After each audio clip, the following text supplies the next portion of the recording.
রমাদানের অনেকগুলো দিন অতিবাহিত হয়ে গেছে। কি মনে হয়, আমি কি আল্লাহর কাছ থেকে আমার গুনাহগুলো মাফ করাতে পেরেছি? মাফ করাবার জন্য চেষ্টা করতে পেরেছি? আমি কি 2, 4, 10, 20 মিনিট সময় নিয়ে আল্লাহর কাছে চোখের পানি ফেলে জীবনের তরে সকল অন্যায় অনাচার গুনাহ বর্জন করবার সংকল্প করতে পেরেছি? আমি কি জীবনে সমস্ত পাপাচার থেকে ফিরে আসব সেই সিদ্ধান্ত নিতে পেরেছি? অত্যন্ত গুরুত্বপূর্ণ প্রশ্ন। নিজের বিবেকের কাছে প্রশ্ন রাখি। আনন্দের বিষয়, সময় এখনো শেষ হয়ে যায়নি। যদি আমার নিজের ব্যাপারে কোনো অনুযোগ থাকে, অভিযোগ থাকে যে আমি আসলে সেই কাজটি করতে পারিনি, তাহলে আল্লাহ শুকর আদায় করি, সময় এখনো শেষ হয়ে যায়নি। সকল প্রশংসা, সকল গুণগান সেই রব্বুল আলমিনের জন্য, যে আল্লাহ সুবহানাহু ওয়া তাআলা আমাদেরকে রমজান মাসের মতো এরকম গুরুত্বপূর্ণ একটি ইবাদতের মৌসুম দিয়ে সারা বছরের ইবাদতের ঘাটতি, ক্ষতি এবং কমতি এগুলো পুষিয়ে নেওয়ার দারুণ সুযোগ দিয়েছেন। প্রশংসা সেই মহান রবের, যিনি আমাদেরকে এই রমাদান মাসে লাইলাতুল কদর দান করে মাত্র একটি রাত ইবাদতের মাধ্যমে হাজারো মাস ইবাদতের চাইতে বেশি ফজিলত আহরণ করবার সুযোগ দিয়েছেন। রমাদানের এই গুরুত্বপূর্ণ ইবাদতের মৌসুমটিকে আমরা বেশিরভাগ মানুষই যথাযথ ব্যবহার করতে পারি না। এটা হলো সবচেয়ে দুর্ভাগ্যজনক বাস্তবতা। রমাদানের এই মাস শুধু গতানুগতিক কিছু আমল, কিছু আচার এবং কিছু করণীয়, এটার মধ্যে শুধুমাত্র রমজানটা সীমাবদ্ধ না। রমজান মাসের প্রধান আমল যে সিয়াম, এই সিয়ামের আসল বার্তা, এর আসল মর্ম, এর আসল প্রাণ, সিয়ামের দাবি, এ সম্পর্কে আমরা বেশিরভাগ মানুষই আসলে ওয়াকিফাল না। আমরা মনে করি রমজান মাসের সিয়াম বা রোজা এটা শুধুমাত্র উপোস থাকার নাম, অথচ এটা উপোস থাকার নাম না। এর বাইরে এই মাসকে ঘিরে আরও নানাবিধ কর্মসূচি আমাদেরকে কোরআন এবং হাদিস দিয়েছে। সেই কর্মসূচিগুলোকে যদি আমরা আমাদের জীবনে বাস্তবায়ন করতে পারি, তাহলে সেক্ষেত্রে রমাদানের এই সিয়াম সাধনা, এই রোজা রাখা, পুরো মাসের ইবাদত সার্থক হবে। আল্লাহ রাব্বুল আলামিন আমাদের সবাইকে সেই তৌফিক দান করুন। মুহতারাম হাজরিন, সিয়ামের এই আয়োজন আমাদেরকে আত্মনিয়ন্ত্রণ শেখাবার জন্য। আল্লাহ রাব্বুল আলামিন বলেছেন, কুতিবা আলাইকুমুস সিয়ামু কামা কুতিবা আলাল্লাযীনা মিন ক্বাবলিকুম লাআল্লাকুম তাত্তাকুন। তোমাদের পূর্ববর্তীদের উপর যেভাবে সিয়াম ফরজ করা হয়েছিল, তোমাদের উপর সেভাবে সিয়ামকে ফরজ করা হয়েছে, রোজা ফরজ করা হয়েছে, যেন তোমরা আশা করা যায় তোমরা মুত্তাকি হবে। অর্থাৎ সিয়াম সাধনার মাধ্যমে আমরা মুত্তাকি হয়ে উঠব, এটাই হলো সিয়ামের লক্ষ্য। কিভাবে মুত্তাকি হয়ে উঠব? সিয়াম শব্দের অর্থই হলো বিরত থাকা, নিবৃত থাকা, পরিহার করা। আমরা যখন সিয়াম সাধনা করি, আমরা যখন রোজা রাখি, তখন আমরা পান থেকে, আহার থেকে, যৌনতা থেকে আমরা বিরত থাকি। এই যে বিরত থাকার কর্মসূচি, এটা মূলত আত্মনিয়ন্ত্রণের প্রশিক্ষণ। আমার জীবনের প্রতিটি পদে পদে এরকম অপশন আছে, যে অপশনে আমার ডিসিশন নিতে হয়, অপশন চুজ করতে হয়। আমি যখন সোশ্যাল মিডিয়াতে স্ক্রল করি, একটা ভিডিও আমার সামনে এসেছে, আমি সেখানে ক্লিক করব কিনা, ভিডিওটা আমি দেখব কি দেখব না, সেখানে কোনো রিয়্যাক্ট আমি করব কি করব না, করলে কোন রিয়্যাক্ট আমি করব, কমেন্ট আমি করব কি করব না, করলে কি কমেন্ট করব, এই সব বিষয়ের ক্ষেত্রে আমাদের ডিসিশন নিতে হয়।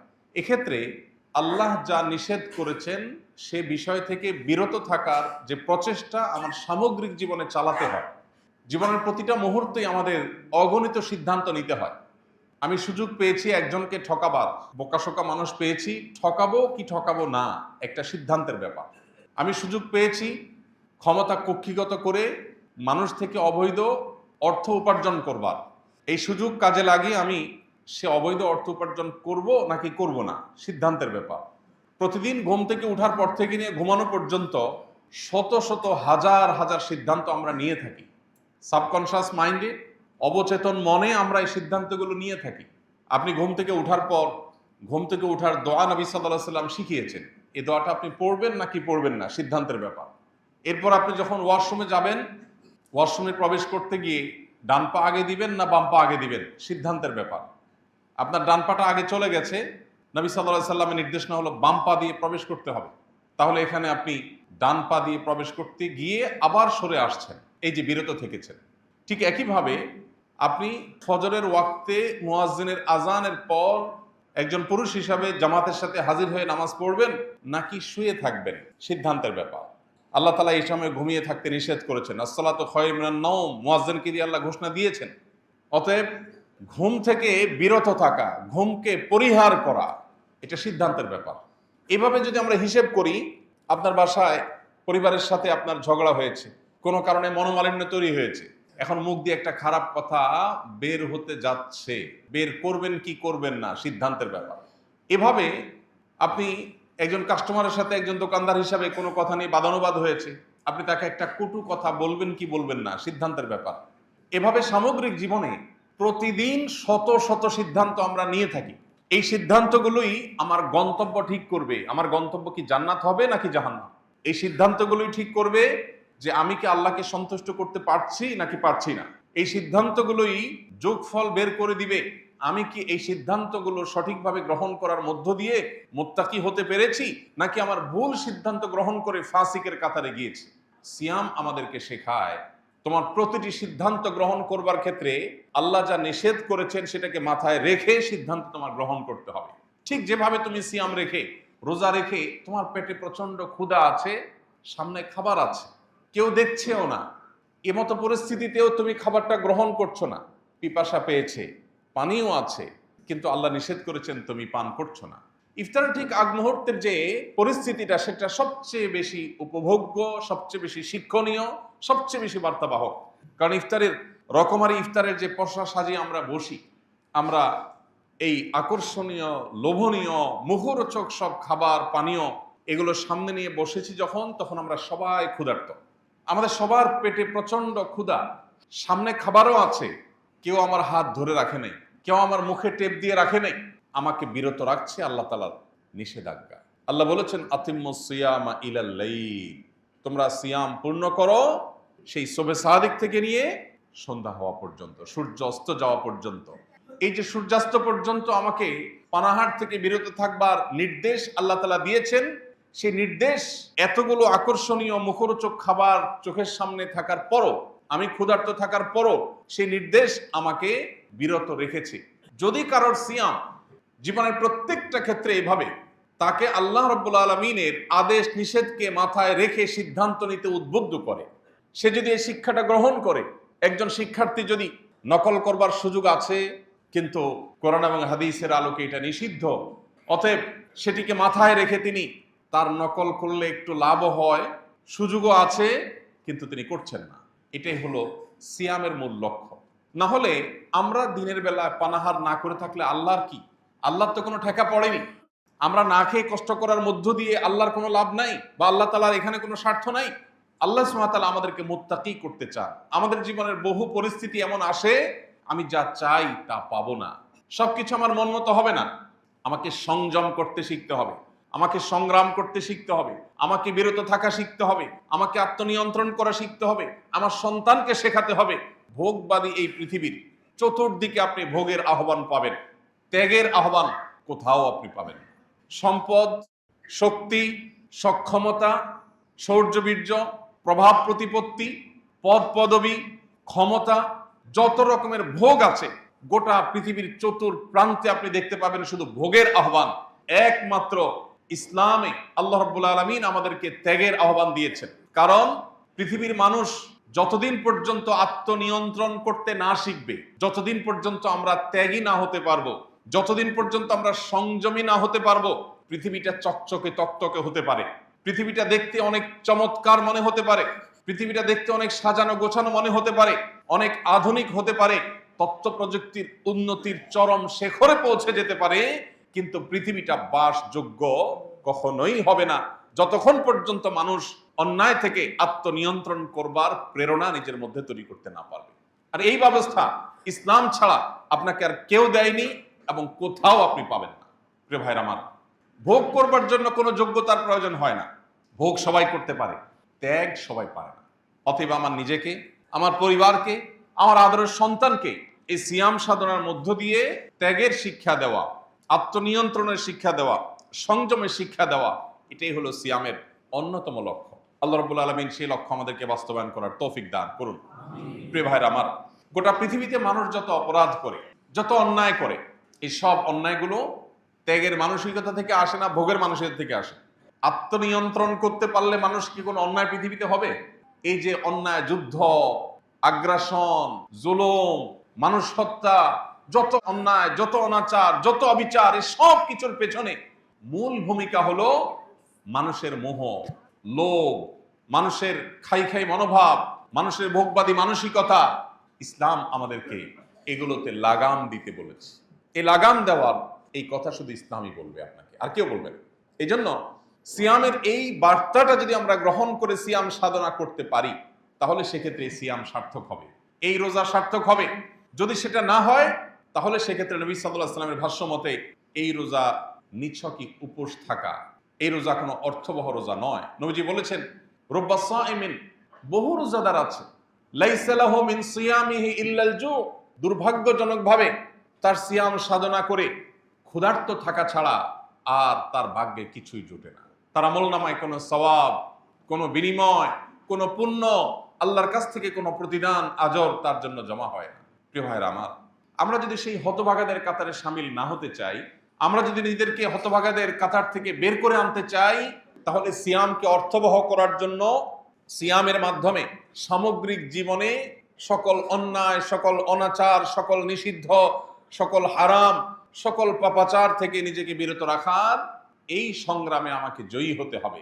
সিয়াম শুধু পানাহার যৌনতার একটা নির্দিষ্ট সময়ের মধ্যে বিরত থাকার নামই যেন না হয়, বরং সিয়াম যেন হয় আমার সামগ্রিক জীবনে সকল প্রকার অনাচার থেকে বিরত থাকার নাম। সিয়াম শুধুমাত্র ওই 12 বা 14 ঘন্টার যেন না হয়, সিয়াম যেন হয় সামগ্রিক পুরো জীবনের সকল অন্যায় থেকে বেঁচে থাকার মধ্য দিয়ে। আল্লাহ আমাদের সবাইকে সেই তৌফিক দান করুন। প্রিয় ভাইরা আমার, আমরা যেন সেই সিয়াম রাখতে পারি, আমরা যেন সেই রোজা রাখতে পারি। আল্লাহ রাব্বুল আলামিন বহু উপযোগিতা তৈরি করে দিয়েছেন। কারণ নবী সাল্লাল্লাহু আলাইহি ওয়াসাল্লাম ইরশাদ করেছেন, রমজান মাস যখন শুরু হয় তখন সুলসিলাতিশ শায়াতিন, শয়তানদেরকে শৃঙ্খলাবদ্ধ করে ফেলা হয়। এটা কিসের জন্য? আমাদের আমলের প্রেরণা যেন আমরা পাই, আমরা যেন নেক আমল করতে পারি, আমরা যেন আল্লাহ রাব্বুল আলামিনের প্রিয় পাত্র হওয়ার পথে এগিয়ে যেতে পারি, আমরা যেন শয়তানকে পরাভূত করতে পারি। আল্লাহ রাব্বুল আলামিন সেই উপযোগিতা তৈরি করে দিয়েছে। শয়তানকে এই মাসে কেন শৃঙ্খলাবদ্ধ করে রেখেছে? 11 মাস তো আল্লাহ তাআলা তাকে শৃঙ্খলাবদ্ধ করেননি। এই মাসটিতে কেন শেকল দিয়ে আল্লাহ তাআলা বেঁধে রেখেছেন? কারণ আল্লাহ রাব্বুল আলামিন চান আমাদের মধ্যে আমলের প্রেরণা যেন জেগে ওঠে, শয়তানের শয়তানি এটা যেন বন্ধ হয়, শয়তানের শয়তানি যেন আমাদেরকে বিভ্রান্ত করতে না পারে, আমরা যেন নিয়ন্ত্রণ করতে পারি নিজেদেরকে। সেজন্যই রব্বে কারীম আমাদের জন্য ব্যবস্থা করে রেখেছেন। বিষয়টাকে অত্যন্ত চমৎকার একটি উদাহরণের মাধ্যমে আমরা বুঝতে পারি। সেটা হলো, আমাদের বাসা বাড়িতে পিঠাপিঠি ছেলে মেয়ে থাকলে তাদের মধ্যে টুকটাক মারামারি লেগে আছে না? বাসা যদি আমাদের বাচ্চা কাচ্চা থাকে, পিঠাপিঠি তাদের মধ্যে কম বেশি ঝগড়াঝাটি, মারামারি এগুলো হয়। সাধারণত যে বাচ্চাটা একটু বড়, ছোটটা জেদ করে কিন্তু মার খায়, জেদ করে বড়টার সাথে সাধারণত পারে না। যখনই দুইজনের মধ্যে মারামারি লাগে, দেখা যায় বড়জন উত্তম মধ্যম দিয়ে দিছে, ছোটজন শেষ পর্যন্ত প্রথমে নিজে অনেক কিছু করবে মনে করে যায়, মারধর খেয়ে এরপরে কাঁদতে কাঁদতে বাপ মার কাছে ফিরে আসে। এই না হয় চিত্র সাধারণত। যেহেতু বড়জন সিনিয়র, বয়সে বড়, বুঝে বেশি, এই জন্য সে ছোটজনকে দ্রুতই কুপকাত করে ফেলে এবং ছোটজন নিরুপায় হয়ে মারধর খেয়ে বাপ মার কাছে এসে কাঁদতে কাঁদতে নালিশ করে। বাপ মা কি করে? বাপ মা সাধারণত যদি দেখে যে কোনোভাবে বাচ্চাকে বোঝানো যাচ্ছে না, সে অনেক জেদ, বড়জন তাকে কেন মারলো, কিছু একটা করতেই হবে, তখন মাঝে মধ্যে, সব সময় না, বড়জনকে ধমকাতে ধমকাতে বলে, কেন তুমি তার গায়ে হাত দিলা? এরপর তার হাত ধরে রেখে ছোটজনকে ইশারা দেয়, ঠিক আছে তুমি এবার 2-4টা মারো, তোমার জিদ থামো। এবার ছোটজন চান্সে 2-4টা মেরে আবার বাপ ইশারা দেয়, মা ইশারা দেয়, সে পালায় যায়। এরকম হয় না আমাদের বাসা বাড়িতে? আল্লাহ রাব্বুল আলামিন আমাদেরকে সৃষ্টির আগে সৃষ্টি করেছেন ইবলিসকে। ইবলিস আমাদের চাইতে বয়সে বড়, দুনিয়া সে আমাদের চাইতে বেশি দেখেছে, বেশি জেনেছে, শেয়ানা একটু আমাদের চাইতে বেশি। যার কারণে ইবলিসের সাথে আমাদের যে কুস্তাকুস্তি, এই কুস্তাকুস্তিতে বেশিরভাগ সময়, মোস্ট অফ দ্য কেস, সে আমাদেরকে পরাভূত করে, আমরা আসলে পারি না। কারণ সে একটু বেশি শেয়ানা, সে একটু বেশি সিনিয়র, সে একটু বেশি পারে, এই জন্য আমরা ধরা খাই। ধরা খাই এসে আল্লাহর কাছে কাঁদি, আল্লাহ শয়তান তো আমাকে ধ্বংস করে দিছে, আমাকে তো জাহান্নামী কাজ করায় ফেলছে, আমার দিয়ে গুনহার কাজ করাই ফেলছে। আল্লাহ, আমরা যখন আল্লাহর কাছে নালিশ করি, আল্লাহ তাআলা বছরে একবার শয়তানকে ধরে রাখেন, যাও সুযোগ এবার তোমার জেতার, সারা বছর তুমি জিততে পারো না, সে জিতে ফেলে, তুমি 2 বার জিতলে 10 বার সে জিতে, তো এই সুযোগ তাকে হারিয়ে তোমার জিতে যাওয়া। প্রিয় ভাইরা আমার, আল্লাহ সুবহানাহু ওয়া তাআলা এত চমৎকার ব্যবস্থাপনা আমাদের মাগফিরাত লাভের জন্য, আমাদের ইবাদতের আমলের ঘাটতি পুষিয়ে নেওয়ার জন্য। কিন্তু সেই সুযোগ আমরা কজন কাজে লাগাতে পারি? এই সুযোগ যদি আমরা কাজে লাগাতে না পারি, এর চেয়ে বড় হতভাগা কে? এই কারণেই তো নবী সাল্লাল্লাহু আলাইহি সাল্লাম জিবরিলের সেই দোয়ার সাথে আমিন এবং একাত্মতা পোষণ করেছিলেন, যেই দোয়া রীতিমতো হতভাগা হিসাবে রমজান পেয়ে যে ব্যক্তি আল্লাহর কাছ থেকে নিজের গুনাহগুলো মাফ করাতে পারলো না, শয়তানকে বেঁধে রাখা আছে, এই মুহূর্তেও যদি কেউ আল্লাহর কাছ থেকে মাগফিরাত আদায় করে মাগফিরাত চেয়ে নিয়ে নিতে না পারে, এর চাইতে বড় হতভাগা কেউ নাই, তার ধ্বংস হোক। এই কথার সমর্থন নবী সাল্লাল্লাহু আলাইহি সাল্লাম করেছেন শুধুমাত্র এই হতভাগাদের হতভাগ্য দেখে। অতএব আমরা যেন সেই হতভাগাদের কাতারে শামিল না হই। আমরা যেন রমাদানকে অর্থবহ এবং প্রতিটা সিয়ামকে যেন আমাদের জন্য সার্থক করতে পারি। আল্লাহ রাব্বুল আলামিন আমাদের সবাইকে সেই তৌফিক দান করুন। প্রিয় ভাইরা আমার, অতএব শুধু সাহারি আর ইফতার খেলাম আর মাঝের সময়টাতে পানাহার যৌনতা থেকে বিরত থাকলাম, এর মধ্যেই যেন আমাদের রোজা, এর মধ্যেই যেন আমাদের সিয়াম সীমাবদ্ধ না থাকে। সিয়াম আমাদেরকে কি বলতে চায়, সিয়াম আমাদেরকে কি বার্তা দিতে চায়, রোজা আমাদেরকে কি মেসেজ দিতে চায়, আমরা সেই বার্তাটা গ্রহণ করার চেষ্টা করি। এবং এই তিনটি কাজ নয়, শুধু সকল প্রকার অন্যায় অনাচার থেকে বিরত থাকার এই সংগ্রাম, বিরত থাকার এই প্রচেষ্টা, এটা আমাদের অব্যাহত রাখতে হবে সামগ্রিক জীবনে। তাহলে ইনশাআল্লাহ আমাদের এই সিয়াম, আমাদের রোজা এটা সার্থক হবে। রব্বে করিম আমাদের সবাইকে আমাদের রোজাকে পরিপূর্ণভাবে সার্থক করার তৌফিক দান করুন। এই রোজা যেন আমাদের সমস্ত গুনাহগুলোকে মাফ করে দিয়ে যায়। আমাদের আমলনামা থেকে সকল অন্যায়, সকল অনাচারের সকল ডকুমেন্ট আল্লাহ রাব্বুল আলামিন যেন সব যেন ডিলিট করে দেন, সব যেন আল্লাহর কাছ থেকে মুছিয়ে নিতে পারি। আর কিছু না, প্রয়োজন তাওবা, প্রয়োজন সংকল্প, প্রয়োজন নিজের পাপাচারের জন্য আল্লাহর কাছ থেকে চোখের পানি ফেলে ক্ষমা চেয়ে নেওয়া, নতুন করে আর কোনো গুনাহ, কোনো অনাচার করব না, এই মর্মের সংকল্প করা। এই দুটি কাজ খুবই সহজ, কিন্তু একদিকে আমাদের বাহিরের শত্রু শয়তান, অপরদিকে আমাদের ভেতরের শত্রু আমাদের কুপ্রবৃত্তি। এই দুটি শত্রু আমাদেরকে কোনোভাবে তওবা করতে দেয় না। রমাদানের অনেকগুলো দিন অতিবাহিত হয়ে গেছে, কি মনে হয় আমি কি আল্লাহর কাছ থেকে আমার গুনাহগুলো মাফ করাতে পেরেছি? মাফ করাবার জন্য চেষ্টা করতে পেরেছি? আমি কি 2, 4, 10, 20 মিনিট সময় নিয়ে আল্লাহর কাছে চোখের পানি ফেলে জীবনের তরে সকল অন্যায় অনাচার গুনাহ বর্জন করবার সংকল্প করতে পেরেছি? আমি কি জীবনে সমস্ত পাপাচার থেকে ফিরে আসব সেই সিদ্ধান্ত নিতে পেরেছি? অত্যন্ত গুরুত্বপূর্ণ প্রশ্ন।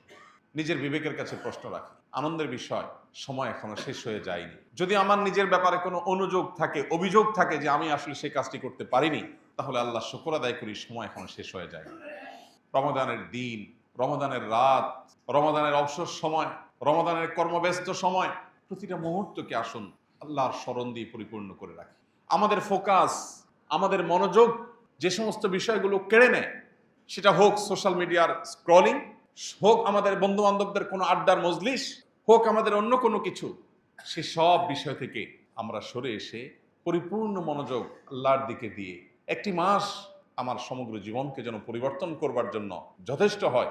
এখান থেকে যেন সেই রসদ আমি পাই, সেই প্রেরণা আমি পাই, সেই শক্তি আমি পাই, সে উৎসাহ যেন আমি পাই, সে উদ্দীপনা যেন আমি পাই, সে সিদ্ধান্ত যেন আমি গ্রহণ করতে পারি, জাহান্নামমুখী ট্র্যাক থেকে সরে এসে জান্নাতমুখী ট্র্যাকে যেন আমি উঠে যেতে পারি, সেই চেষ্টাটা আমাদের থাকতে হবে। তবেই এই রমাদান আমাদের সার্থক হবে। আমি শুধুমাত্র সাহারি ইফতার, আমি শুধুমাত্র তারাবি আর রোজা, এই 4টি জিনিসের মধ্যে আমার রোজাকে, আমার রমজানকে সীমাবদ্ধ না করে আমার এই রমজানকে আমি বহুমুখী আমল দিয়ে সাজাবো, তওবা দিয়ে আল্লাহর কাছ থেকে ইস্তেগফারের মাধ্যমে নিজের ক্ষমা গুনাহগুলোকে মাফ করিয়ে নিয়ে তারপরে আমার রমজানকে আমি সার্থক করব। রব্বে করিম আমাদের সবাইকে সেই তৌফিক দান করুন। চেষ্টা করব তো ইনশাআল্লাহ। প্রিয় ভাইরা আমার, এই সুযোগ আমাদের সামনে আসছে। আমরা শুধুমাত্র গতানুগতিক কিছু কাজ করার মধ্য দিয়ে আমাদের রমজানকে আমরা শেষ করে থাকি। আল্লাহ রাব্বুল আলামিনের কাছে আসুন কায়মনোবাক্যে দোয়া করি, ফরিয়াদ করি, আমরা যেন হতভাগাদের কাতারে শামিল না হই। বহু মানুষ আছে রমাদানে শুধুমাত্র গতানুগতিক কিছু কাজ করে রমজান পার করে দিবে, এই রমজান তার কোনো কাজে আসবে না। আমরা যেন সেই ব্যর্থ মনোরথ মানুষের কাতারে শামিল না হই, আমরা যেন সার্থক হই। সুযোগ এখনো আছে, এখনো বাকি দিনগুলোতে আমরা আল্লাহ তাআলার কাছে নিজের সমস্ত গুনাহের জন্য কায়মনোবাক্যে ক্ষমা চাই, চোখের পানি ফেলি, কিছু সময় একান্ত নিজের করে নেই। সবচেয়ে বুদ্ধিমানের কাজ হবে আপনি রমজানের শেষ 10টা দিন যদি ইতিকাফের সিদ্ধান্ত নিতে পারেন, আর যদি সুযোগ থাকে শেষ 20 দিন ইতিকাফের সিদ্ধান্ত নেন। শয়তান আপনাকে মিথ্যা ভয় দেখাবে, ধোঁকা দেখাবে। শয়তান আপনাকে বলবে তুমি ইতিকাফে বসে গেলে তোমার বাকি সব চলবে কিভাবে, কত কাজ তোমার, আহা, এর চেয়ে বড় মিথ্যা কথা আল্লাহর জমিন আর কিছু নেই। পৃথিবীতে কারোর জন্য কোনো কিচ্ছু থেমে থাকে না, থাকবে না। এক সময় যাকে মনে হতো এর কোনো বিকল্প নাই, তার বহু বিকল্প দেখা গেছে, তার চেয়ে বেটার বিকল্প দেখা গেছে, গেছে না যায়নি। আপনি মনে করছেন আপনার প্রতিষ্ঠানের জন্য, ব্যবসার জন্য, ফ্যামিলির জন্য আপনি নির্বিকল্প, আপনার মতো হাজার লক্ষ বিকল্প আল্লাহ প্রস্তুত করে দিতে পারেন। আপনি থেকে যা করতে পারবেন, আপনি না থাকাতে তার চাইতে বেশি হতে পারে। এটা আমাদের চোখের সামনে অহরহ অগণিতবার হচ্ছে, আমরা দেখতে পাচ্ছি।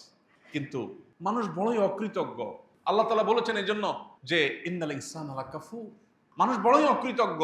মানুষ চোখের সামনে দেখে, জানে, শুনে, বুঝে, কিন্তু সে নিজের মধ্যে সেটাকে ধারণ করে না, গ্রহণ করে না। চোখের সামনে আমরা দেখেছি বহু সন্তানের বাপ আছে, কিন্তু সন্তানের ভাগ্যে ভাত জোটেনি বা অমানুষ হয়ে গেছে। আবার বহু সন্তানের বাপ নাই, মারা গেছেন, কিন্তু সে সন্তান মানুষের মতো মানুষ হয়েছে। আছে না নজির? বহু ব্যবসা মালিক একেবারে চোখের সামনে থেকে টেক কেয়ার করে নিজে হাতে যত্ন করে গড়ে তোলার চেষ্টা করেছেন, কিন্তু দেউলিয়া হয়ে গেছেন, টিকেতে পারেন নাই। আছে না? আবার বহু মালিক অত টেক কেয়ার করেন নাই, কিন্তু ব্যবসা আল্লাহ তাআলা দিন দিন বরকত দিয়ে অনেক দূর নিয়ে গেছেন। আছে না? ইমানদার বিশ্বাস করে আমার হাতে কিছু নাই, আমার হাতে শুধু চেষ্টা করার সক্ষমতা আছে। আল্লাহ আমাকে শুধু চেষ্টা করার সক্ষমতা দিয়েছেন। আমি যদি আল্লাহর অনুগত বান্দা থেকে আল্লাহর প্রিয় বান্দা হয়ে চেষ্টা করি, আমার চেষ্টা হতে পারে অল্প, ফসল আসবে অনেক বেশি। আর আল্লাহর অনুগত না হয়ে যদি আমি চেষ্টা করি, তাহলে সেক্ষেত্রে বাহ্যিক দৃষ্টিকোণ থেকে খোলা চোখে মনে হতে পারে অনেক কিছু অর্জন করেছি, আসলে ভেতরে ফাঁপা এবং ভেতরে কিচ্ছু থাকবে না, অন্তঃশ্বাস শূন্য। সে অর্জন কোনো মানে বহন করবে না। এই জন্য রমজানের শেষ 10টা দিন ইতিকাফের জন্য সিদ্ধান্ত গ্রহণ করি। মনোযোগ দিয়ে 10টা দিন, সারা বছরের 355 দিন আপনি ব্যবসা বাণিজ্য, পরিবার পরিজন, বহু বন্ধু বান্ধব, সোসাইটি সার্কেল, সবাইকে সময় দিয়েছেন। 10টা দিন আপনার নিজেকে সময় দেন। মসজিদে চলে আসেন, সম্ভব হলে নেট কানেকশন ডিসকানেক্ট করে ফেলেন এবং একান্ত প্রয়োজনের জন্য মোবাইলটা সাথে রাখেন, হাই হ্যালো কথা, প্রয়োজনীয় কথা সারার জন্য। 10টা দিন মসজিদের পরিবেশে এসে আল্লাহর সাথে একটু কানেক্টেড হওয়ার চেষ্টা করেন। আমাদের মনোযোগগুলোকে নানান দিকে ডাইভার্ট করার জন্য হাজার হাজার আয়োজন শয়তান এবং তার অনুসারীরা আজ করে দিয়েছে, মনোযোগ থাকে না। 10 মিনিট দোয়া তো দূরের কথা, 2 মিনিট দোয়া করলে 5টা কথা মনে আসে, 5 দিকে মন চলে যায়। আপনার কাছে কে যদি ভিক্ষা চায়, আর ভিক্ষা চাচ্ছে, এর মধ্যে সে আরেকজনের সাথে দুষ্টামি করছে, আরেক দিকে তাকায় আছে, অন্য কোনো কাজ করছে। আপনারা বললো ভাই ভিক্ষা দেন, এটা বলে মোবাইলটা বাইর করে সে মনে করেন মোবাইল টিপতেছে। আজকাল তো সবার কাছে, গরিবের কাছে, ফকিরের কাছেও কি আছে? মোবাইল আছে। আপনারা বললো ভাই একটু ভিক্ষা দেন ভাই, এরপর বলে সে একটা মোবাইল স্ক্রল করতেছে। কি বলেন? আপনি কি তাকে ভিক্ষা দিতে মন চাইবে? মন চাইবে? মেজাজটা খারাপ হবে না? আপনি একটা সৃষ্টি মানুষ, আপনার কাছে যখন চাওয়ার সময় সে অন্যমনস্ক হয়েছে, এটা যদি আপনার মনের কষ্টের কারণ হয়, তাহলে আহকামুল হাকিমিন আল্লাহ রাব্বুল আলামিনের দরবারে যখন আপনি দোয়া করছেন, যখন আপনি সেজদা দিচ্ছেন, যখন আপনি নামাজ পড়ছেন, ওই সময় আপনার মনে 30টা কথা মনে আসছে, আপনি অন্য জগতে বিচরণ করছেন, আপনি অন্য জগতে প্রবেশ করে গেছেন। একদিকে বলতেছেন সুবহান রাব্বিয়াল আলা, অপরদিকে আপনার মনে আছে অন্য জিনিস। একদিকে বলছেন আল্লাহ আপনি আমাকে মাফ করে দেন, আপনার মনে আসছে অন্য বিষয়। তাহলে কিভাবে আপনি আশা করেন রব্বে কারীমের কাছ থেকে এই ভাঙাচোরা, এই ত্রুটিপূর্ণ, শততা বিভক্ত, বহুদিকে মনোযোগ চলে যাওয়া এই দোয়া দিয়ে আল্লাহর কাছ থেকে আপনি মাগফিরাত পাবেন? আল্লাহ আরহামুর রাহিমিন, তিনি চাইলে এই ত্রুটিপূর্ণ দোয়া দিয়েও মাগফিরাত দিতে পারেন। তিনি চাইলে কেউ চাওয়া ছাড়াও তাকে মাফ করে দিতে পারেন, সেটা ভিন্ন বিষয়। কিন্তু দোয়ার তো একটা আদব আছে, দোয়ার তো একটা শিষ্টাচার আছে। এই যে মনোযোগ, এই মনোযোগ আজ সোনার হরিণ হয়ে গেছে। মনে রাখবেন, শত শত হাজার হাজার লক্ষ লক্ষ কোটি টাকা আল্লাহর রাস্তায় দান করা, এটা আজকাল এত কঠিন বিষয় না। যত কঠিন বিষয় আল্লাহ রাব্বুল আলামিনকে পরিপূর্ণ মনোযোগের সাথে একটু স্মরণ করা। মাত্র 2 রাকাত নামাজ পড়ার চ্যালেঞ্জ নেন, যে 2 রাকাত নামাজ পড়বো, একটি বারের জন্য আল্লাহ ছাড়া, আখিরাত ছাড়া অন্য কোনো কিছু মাথায় আসবে না। চ্যালেঞ্জ গ্রহণ করেন, দেখেন পারেন কিনা। Not easy. 10-20 লাখ 50 লাখ টাকা দিয়ে দিতে পারে, কারোর কাছে পয়সা আছে, গরিব যার কাছে, তার কাছে যা আছে সবই দিয়ে দিতে পারে। মনে সে উৎসাহ আসছে, জোশ আসছে, দিয়ে দিছে। এটা যতটা সহজ, পরিপূর্ণ মনোযোগের সাথে আল্লাহর ইবাদত এত সহজ না। মনে রাখবেন, শয়তান যে জিনিসটাকে যত কঠিন করে ফেলে, বুঝতে হবে ওই জিনিসটা তত ইম্পর্টেন্ট, তত গুরুত্বপূর্ণ। আমাদের ইবাদতের মনোযোগ নিয়ে ফেলছে। রমজানের শেষ 10টা দিন যদি আমরা ইতিকাফে বসার নিয়ত করতে পারি, অন্য সমস্ত মনোযোগ বিনষ্টকারী বিষয়গুলোর সাথে সম্পর্ক কাট করে, ছিন্ন করে যদি আমি বসার চেষ্টা করতে পারি, অন্তত ইবাদতে, আল্লাহর স্মরণে, দোয়ায় মনোনিবেশ করার, মনোযোগ দেওয়ার, ফোকাস ধরে রাখার এই প্রচেষ্টায় আমি ফিরতে পারি। আমি অন্তত এই 10টা দিন ট্রেনিং করতে পারি, যেটা আমার পরবর্তী জীবনে, রমজান পরবর্তী সময়ের জন্য হয়তো ফলপ্রসূ হবে। চেষ্টা করা যাবে তো ইনশাআল্লাহ? ভাইরা আমার, দুনিয়ার অনেক স্বাদ তো আমরা আস্বাদন করি। আল্লাহর কাছে রোনাজারির, কান্নাকাটির, চোখের পানি ফেলার, দোয়া করার এক অভূতপূর্ণ স্বাদ আছে। আপনার পরম প্রিয় আপনজনের সাথে কথা বলার, আড্ডা দেওয়ার একটা মজা আছে, জানি। কিন্তু আপনি কি জানেন, আপনার রব সৃষ্টিকর্তার সাথে আড্ডা দেওয়ার, রবের সাথে মুনাজাত করার, মুনাজাত শব্দের অর্থ কিন্তু কানাঘুষা করা। মুনাজাত মানে 2 হাত তোলা না, শুধু 2 হাত তুলবেন, 2 হাত তুলে আল্লাহর কাছে বলবেন, চাইবেন। ইফতারের আগে সব পশা রেডি আছে, 10 মিনিট আগে, 5 মিনিট আগে বলবেন, যা যে অবস্থা আছে এইভাবে থাক, আজকে শরবত একটা হয় না, হবে না, চলে আসো। সবাইকে নিয়ে আল্লাহর কাছে 2 হাত তুলে দোয়া করেন। ভোর রাতে তাহাজ্জুদে দোয়া করেন, নামাজের পরে দোয়া করেন। যখন সুবিধা আসবে তখন আল্লাহর কাছে একটু চান। এই চাওয়াটা বিশেষ করে ভোর রাতে, নির্জনে, এতেকাফের সময়টাতে, সিজদায়, একান্তে যখন আল্লাহর সাথে কথা বলা হয়, আল্লাহকে ডেকে ডেকে আপনি এক একটা গুনাহের কথা স্মরণ করে আল্লাহর কাছে মাপ চান। পৃথিবীর কোনো মানুষের কাছে কোনো অপরাধ স্বীকার করলে আপনার কখনো ভালো লাগবে না, আপনার অস্বস্তি লাগবে, আপনি বিব্রত বোধ করবেন, আপনার মনে কষ্ট অনুভব হবে যে আমি অপরাধ করে আবার তার কাছে স্বীকার করলাম, মানে সে জেনে গেল, তার কাছে ছোট হয়ে গেলাম। একটি মাত্র জায়গা আছে যে জায়গায় আপনি অপরাধের কথা স্বীকার করলে আপনার ভালো লাগে কাজ করবে, সেটা হলো আল্লাহর সাথে কথা বলা। আল্লাহকে যদি বলেন চোখের পানি ফেলে, আল্লাহ কত গুনাহ করেছি, তুমি যদি মাফ না করো, আমার যদি জাহান্নামে যেতে হয়, তাহলে এটা আমার জন্য হবে ভয়াবহ পরিণাম, আল্লাহ তুমি আমাকে মাফ করে দাও। আপনি দেখবেন আপনার জীবনের সবচেয়ে উপভোগ্য সময় সেটা পার করবেন যে সময়টুকুন পূর্ণ মনোযোগের সাথে আল্লাহর সাথে কথা বলতে পেরেছে। এই জন্য রমজানে আল্লাহর সাথে কথা বলার চেষ্টা করবো তো ইনশাআল্লাহ। বিশেষ করে 2টি সময়, দিন রাত 24 ঘন্টার যখনই সুযোগ পাবো তখন তো করবোই। 2টি সময় স্পেশালি, একটা হলো ইফতারের আগে, আর একটা হলো ভোর রাতে তাহাজ্জুদের সময়। এই যে আমরা তারাবি পড়ি, বেশিরভাগ মানুষই বুঝি না হাফেজ সাহেব কি বলছেন। কিন্তু আমি যদি নিয়ত করি যে আমার কান দিয়ে পরিপূর্ণ মনোযোগের সাথে আল্লাহর কালাম আমি ভেতরে প্রবেশ করাচ্ছি, মনে রাখবেন এটা একটা কমপ্লিট স্পিরিচুয়াল ট্রিটমেন্ট পদ্ধতি, আপনার আধ্যাত্মিক রুহানি ট্রিটমেন্ট, শেফা এই কোরআন তেলাওয়াত শোনার মধ্য দিয়ে হবে। আপনার কাজ হলো শুধু পরিপূর্ণ মনোযোগের সাথে শোনা। এর মধ্য দিয়ে সারা বছরের আপনার চলার জন্য যে রসদ দরকার হয়, রুহানি আধ্যাত্মিক শক্তির দরকার হয়, যে স্পিরিচুয়ালিটি দরকার হয়, সেটা আপনি আহরণ করতে পারেন। এই জন্য ভাই, দরকার তারাবিতে মনোযোগ, দরকার দোয়ায় মনোযোগ, দরকার আল্লাহর প্রতি মনোনিবেশ, দরকার আল্লাহর জন্য চোখের পানি ফেলা। বহু মানুষ এই মসজিদে গত রমাদানে জুমার সময় আমাদের সাথে উপস্থিত ছিলেন, এখন নাই, আছে না এরকম অনেকে? আমরা এখানে যারা আছি, আমাদের মধ্যে মালাকুল মউতের কাছে আল্লাহর দেওয়া লিস্ট, তালিকায় কার কার নাম আছে যে আগামী রমজানের আগে মাটির নিচে যেতে হবে, সেটা আমরা জানি না।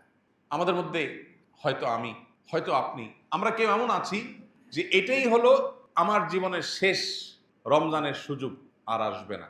মনে রাখবেন, এই সুযোগটাকে হাতছাড়া করার মতো দুর্ভাগ্য, এর চেয়ে হতভাগ্য, এর চেয়ে বড় আমাদের জন্য অভাগা হওয়ার আর কোনো বিষয় হতে পারে না। এজন্য রমজানের অবশিষ্ট সময়গুলোকে আসুন পরিপূর্ণভাবে কাজে লাগায়। আল্লাহ আমাদের সবাইকে তৌফিক দান করুন। আল্লাহ রাব্বুল আলামিনের কাছে নিজেকে সমর্পণ করি, একটু আল্লাহর সাথে কথা বলি, মনোযোগটা কমায় আনি, টাকা পয়সা, ব্যবসা বাণিজ্য, সম্পর্ক, সম্প্রীতি সব ঠিক রেখে আবার জান্নাতও চাইবেন, আল্লাহরও খুশি রাখবেন। এগুলো কোনো দিনই সম্ভব না, মনে রাখবেন, কোনো দিনই সম্ভব না। স্যাক্রিফাইস ছাড়া কেউ জান্নাত যেতে পারবে না, স্যাক্রিফাইস লাগবেই।